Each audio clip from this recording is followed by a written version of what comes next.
ಪ್ರತಿ ವರ್ಷದಂತೆ ಈ ವರ್ಷದಲ್ಲೂ ಕೂಡ 5ನೇ ವರ್ಷದ ಜಾತ್ರೆಯನ್ನ ಬಹಳಷ್ಟು ವಿಜೃಂಭಣೆಯಿಂದ ಮಾರುತೇಶ್ವರ ಜಾತ್ರೆಯನ್ನ ಈ ಬಿಡ್ನಾಳ್ ಗ್ರಾಮದ ಸಮಸ್ತ ಭಕ್ತರು ಹಾಗೂ ದೈವದವರೆಲ್ಲರೂ ಕೂಡಿ ಬಹಳ ಅದ್ಭುತವಾಗಿ ಜಾತ್ರಾ ಮಹೋತ್ಸವನ್ನ 5 ದಿನಗಳ ಕಾಲ ಪ್ರವಚನ ಮತ್ತು ದಾಸೋಹಗಳ ಮೂಲಕ ನಂತರದ ವಿಶೇಷ ಕಾರ್ಯಕ್ರಮಗಳನ್ನ ಈ ಭಾಗದ ವಿಶೇಷವಾದಂತ ಪೂಜ್ಯರಾಗಿರುವಂತ ರಾಯನಾಳದ ಪೂಜ್ಯರಾಗಿರ್ಬೋದು, ಕುಂದಗೋಳದ ಬಸವಣ್ಣಜ್ಜನವರಾಗಿರ್ಬೋದು, ಹಾಗೆ ಹುಬ್ಬಳ್ಳಿಯ 3000 ಮಠದ ಜಗದ್ಗುರುಗಳಾಗಿರ್ಬೋದು, ಹಾಗೆ ಸಿದ್ದಾರೂಢ ಮಠದ ಪರಮ ಪೂಜ್ಯರಾಗಿರ್ಬೋದು ಅಂತ ಎಲ್ಲ ನಾಡಿನ ಈ ಭಾಗದ ಯೋಗ್ಯ ಒಬ್ಬ ಮಠಾಧೀಶರಾಗಿರುವಂತ ಎಲ್ಲ ಪೂಜ್ಯರನ್ನ ಕರೆಸಿ ಈ ಜಾತ್ರೆ ವಿಶೇಷವನ್ನ ಒಂದು ಅದ್ಭುತವಾಗಿ ಎಲ್ಲಾ ಜಾತ್ರೆಗಳಿಗೆ ಮಾದರಿ ರೀತಿಯೊಳಗೆ ಈ ಕಾರ್ಯಕ್ರಮ ನಡೆಸ್ಕೊಂತ ಬರ್ತಾ ಇದ್ದಾರೆ.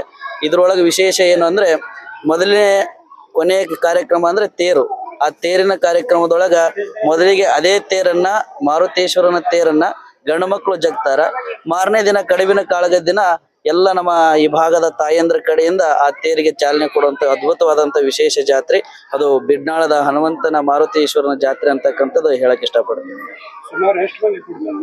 ಸುಮಾರು ಒಂದು 5,000 ಜನಸಂಖ್ಯೆ ತನ ಈ ಜಾತ್ರೆ ಒಳಗೆ ಭಾಗವಹಿಸ್ತಾರೆ. ಪ್ರತಿನಿತ್ಯಲೂ ಕೂಡ ವಿಶೇಷವಾಗಿ ಧರ್ಮದ ಕುರಿತು, ಮಹಿಳೆಯರ ಕುರಿತು, ಹಾಗೆ ವಿಶೇಷ ಮಹಾತ್ಮರ ಕುರಿತು ಪ್ರವಚನವನ್ನ ಇಲ್ಲಿ 5 ದಿನಗಳ ಕಾಲ ಹಮ್ಮಿಕೊಂಡಿದೆ.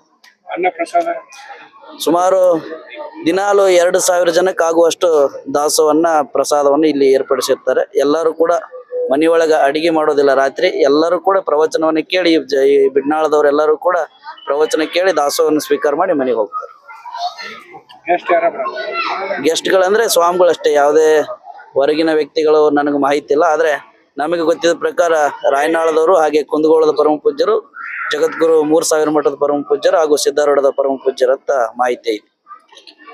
ಈಗೆಲ್ಲ ಜಾತ್ರೆ ಅಂದ್ರೆ ಏನಾಗತ್ತಂದ್ರೆ ಡಿಜೆ ಹಚ್ಚಿ ಅನೇಕ ರೀತಿಯಾಗಿ ವಿಕೃತ ಆದಂತ ಕಾರ್ಯಕ್ರಮಗಳನ್ನ ಮಾಡಾಕತ್ತಾರ. ತಮಗೆಲ್ಲರಿಗೂ ಗೊತ್ತಿದ್ದು ಆ ವಿಕೃತ ಕಾರ್ಯಕ್ರಮಗಳು ಏನಾಗತ್ತವಂತ ಸಣ್ಣ ಸಣ್ಣ ಮಕ್ಕಳ ಮೇಲೆ ದುಷ್ಪರಿಣಾಮಗಳು ಬೀರಾಕತ್ತಾವ.